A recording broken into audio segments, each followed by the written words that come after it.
So guys, today we're talking about something very special to me, and that's food. Feasts in particular. Feasts are very important not only to my novel, The Rise of Riverstone, but to medieval life in general. It wasn't just a time to eat, it was a time to socialize and show off some of that wealth. And so obviously a feast could be an enormous affair. It could take servants months to prepare for them. In royal households, like in a castle, feasts were had in the Great Hall, and the guests of honor would sit at the right hand of the king. And a multitude of servants would be out serving those meals, and there could be several courses. And what better way to celebrate a feast than to actually make one? Now, your first course is going to be a soup or a potage, which is a stew.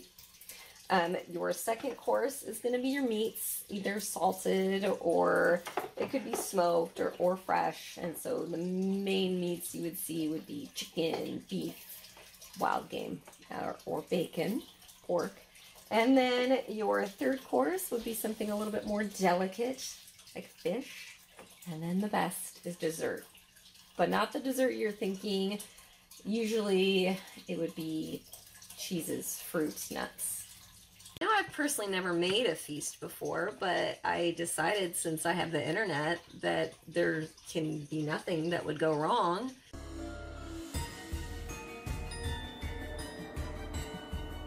My first course is going to be a cabbage potage, very traditional medieval. Cabbage leeks. There's going to be bread that I'm also making. My second course is going to be meat pie, classic. And then I'm going to have my third course is going to be poached fish, and my dessert is going to be delicious cheese and pears. So I'm going to start by making the pie crust. I have bread already rising and thinking about its life. So this is going to be an adventure for all of us. A tablespoon of sugar. 2 and a 1/4 cup flour. I'm worried that this is any. You know what? We good.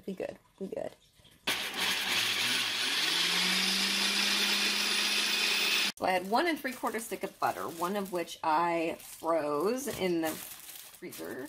This one, and one of which was just chilled in the refrigerator. I'm going to put the chilled butter in and process this until it's kind of like sand, and then I'll add the frozen butter and mix it again. So as everybody probably guessed, I could not fit the entire recipe into my tiny food processor, so I'm doing it old school. You know, do it by hand, mixing it up. Yeah, it'll be more authentic this way. Into a 1/2 cup of cold water, I'm putting 1 tablespoon of red wine vinegar. I'm going to add 4 tablespoons of my red wine vinegar water mixture into my dough concoction. I mean, doughy, sticking together. I needs you into a ball. I divided the dough ball into 2, wrapped them, and then they're going to go chill and think about what they've done. Now it's time for the first course, the potage, the starter that will also be served with that delicious looking bread that's about ready to go in the oven. Which calls for half a head of lettuce, an entire leek, which I have literally never cooked with before, and a medium onion.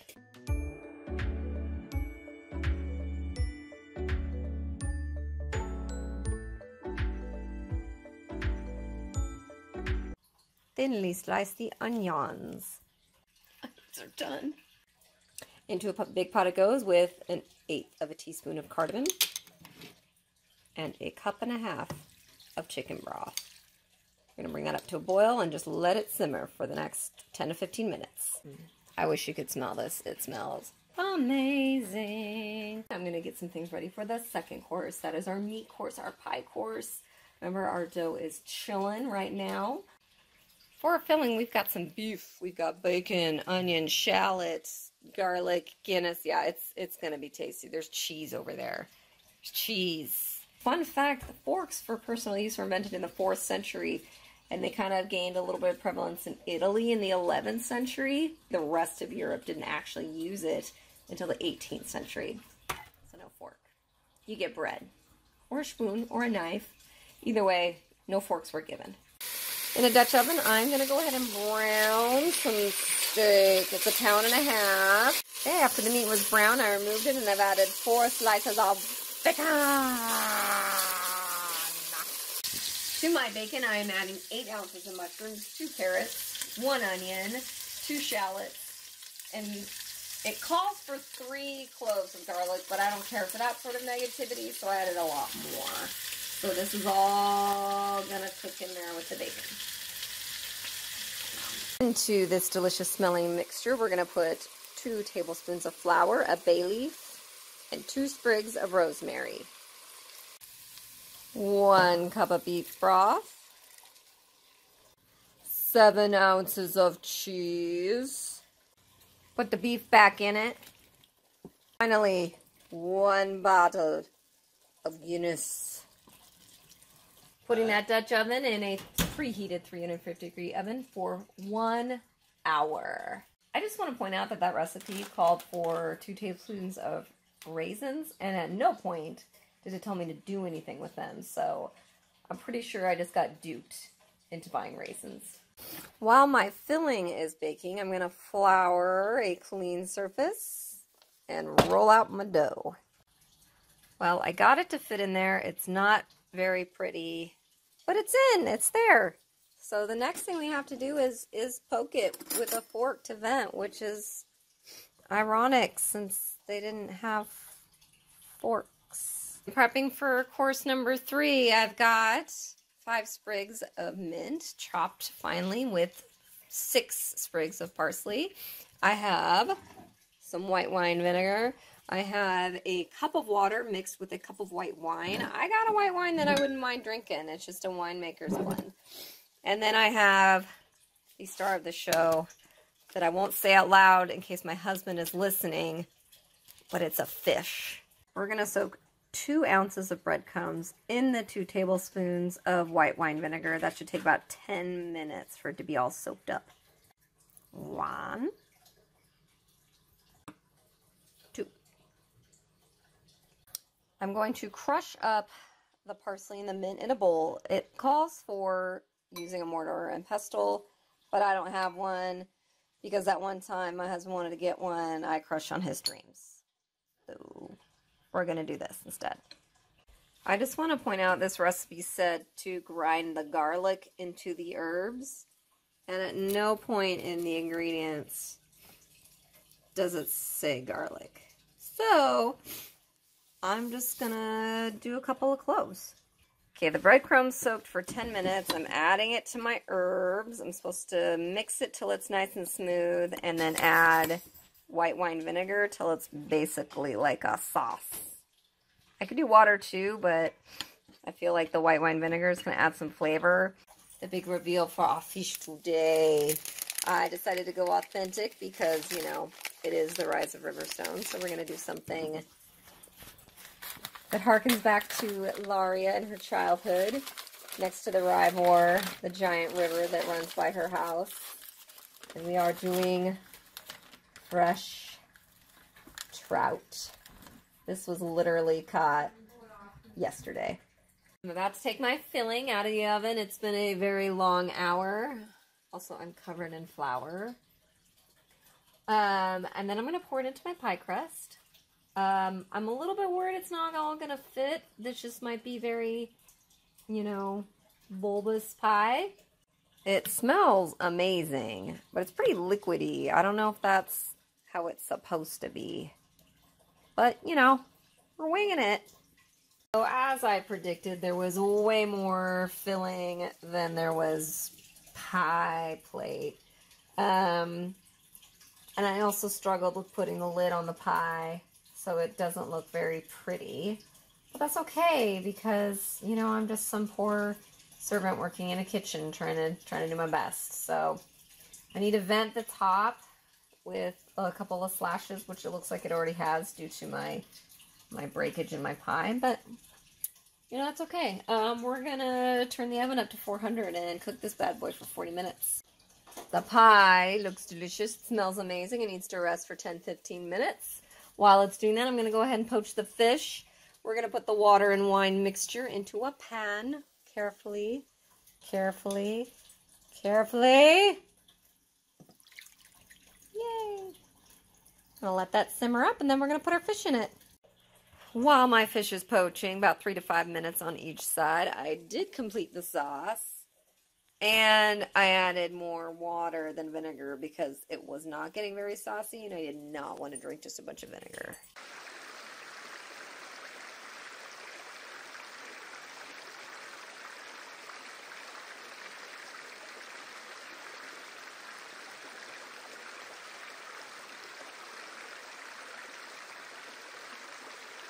To keep with the theme of the Rise of Riverstone, we're going to go ahead and drink some cider. The reason is that Ilano, the invading country, brings cider to Fred. It's very huge in their culture. Apples is their main crop, so cider is their main drink of choice. So we're going to be drinking that with our feast. I'm really hungry. Like I said, I've been doing this for hours.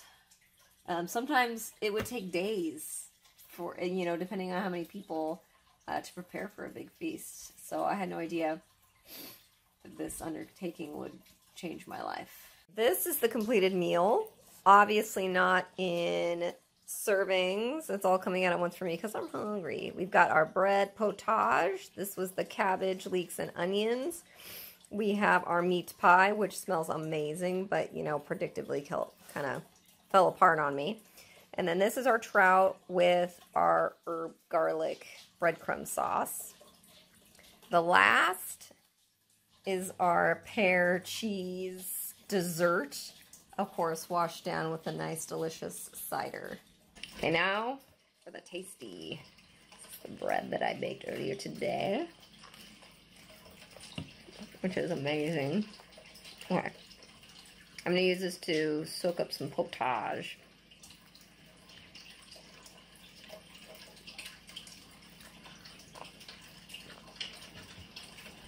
That's really good. Onion and the cabbage and the leeks have so much flavor. I'm going for my pie next, and I'm not being authentic, and I am using a fork. So it did kind of fall apart when I cut it, but the crust was very crunchy.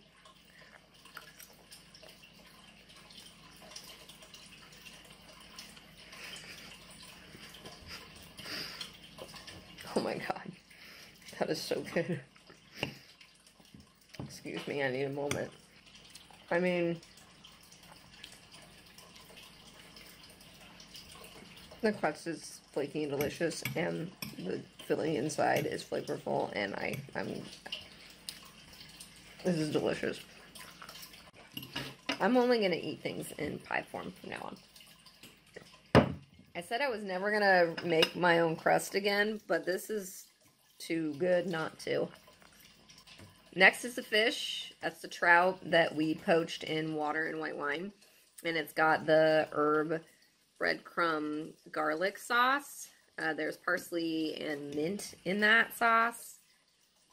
So let's see how we got here. It's good. I just don't know how I feel about that much mint on my fish. But it's good. Might have also overdone it a little bit on the garlic, which I didn't think was actually ever possible. Gonna need a pear. So the cheese that they recommended is Wensleydale, but I couldn't find it at our local Fred Meyer, so I got goat. I'm gonna go ahead and eat the rest of this, like unabashedly fast, because it's so delicious. But this was hard. This took me, when did I start cooking? 5 hours. Mad respect for medieval cooks. And all those poor servants who had to serve all those people the food for hours and hours. But you know, while you're waiting in between courses, you had people, you had entertainers, you had jugglers, musicians, and everything else. So you were happy. Cheers. Thank you so much for joining me. And I probably won't be making an entire 4 or 5 course meal next time, but I had fun.